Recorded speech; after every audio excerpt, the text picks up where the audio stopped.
Chapter 14 of Lucky Lure at Arrow Point by Mary Daem. Jamie was all set to catch another fish, even bigger, but the weather changed again. Puffs of mist hung low upon the water, and the air was cold and damp. The chickens stayed in the henhouse, and the goats did not venture very far. Mr. Craig still fished, and the fishing was good, but it was no longer safe to be upon the water. Jamie put on his red sweater and a good warm cap and stood on the front steps and used his binoculars. The boat tossed up and down. Just watching made his stomach feel funny. "I'm glad I'm not out with Mr. Craig now," he told his grandmother. "I think I'll stay inside and play with the things in my box. I'm glad I don't have to go out in that wind." The wind blew all afternoon.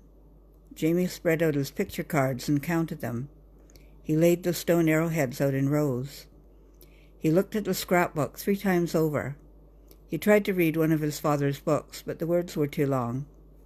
"I wish I could go out and push that old wind back," he fussed. Mrs. Turner was fussing too. She went to the window and peered out at the lake. She looked at the clock. She made a pot of tea and forgot to drink it. She polished the globe and she lit the lamp. She picked up her knitting and she put it down. She even forgot to make supper. Finally, Jamie got up from the floor where he had been sitting cross-legged. He pressed against his grandmother's apron. "What's the matter, Grandma?" he asked, and Minty whined beside him. "Are you scared of that old wind?"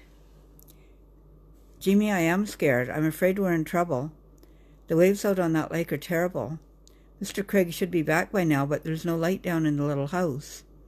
She twisted a corner of her apron. "Do you think Mr. Craig got drowned, Grandma?" Jamie's voice trembled. "I don't know. He's a wonderful man with a boat and a strong swimmer, but I just don't know. The wind is so strong and he's been gone so long. I wish your father were here." "We could go down to the wharf and see if we can see him from there," Jamie suggested, "but it's awful dark." "Yes," his grandmother agreed, "we could take the lantern, and it's better than just sitting here. Oh, I wish I knew what to do."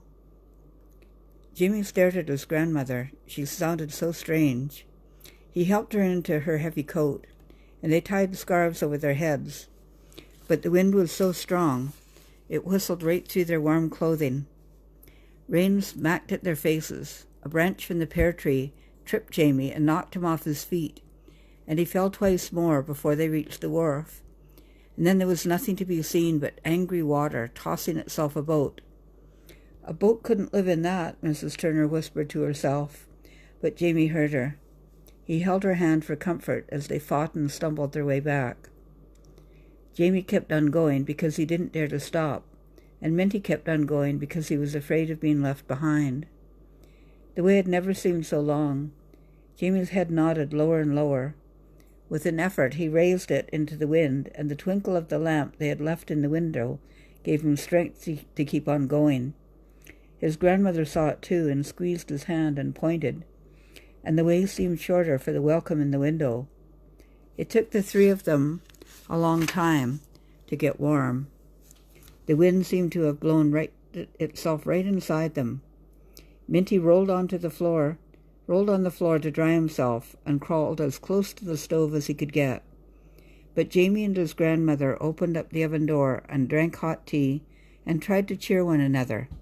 Neither was good at pretending. Mrs. Turner got out her knitting, and Jamie spread his arrowheads on the floor. The knitting needles clicked slower and slower. The wool dropped onto the floor, and one steel needle tinkled down beside it. Jamie's grandmother was sound asleep.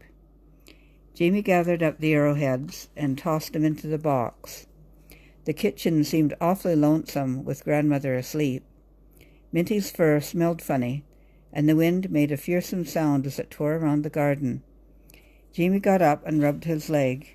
He tried to peer out at the lake, though he knew how dark it was outside. And it was then he noticed the lantern. It stood just inside the door where his grandmother had placed it when they came in together, and it was still burning. Jamie looked at it, and a powerful, scary idea came into his head. A frightening idea, because he knew only Jamie Turner could carry it out. Minty was just a dog, and grandmother was old and tired. But he, Jamie, who was scared of his own shadow, must carry that lantern through the wind and the rain and hang it from the highest spot on the shed on the wharf, so that out on the lake Mr. Craig could see the light and find his way home. That's the end of chapter 14. And here's my reading companion, Stuart.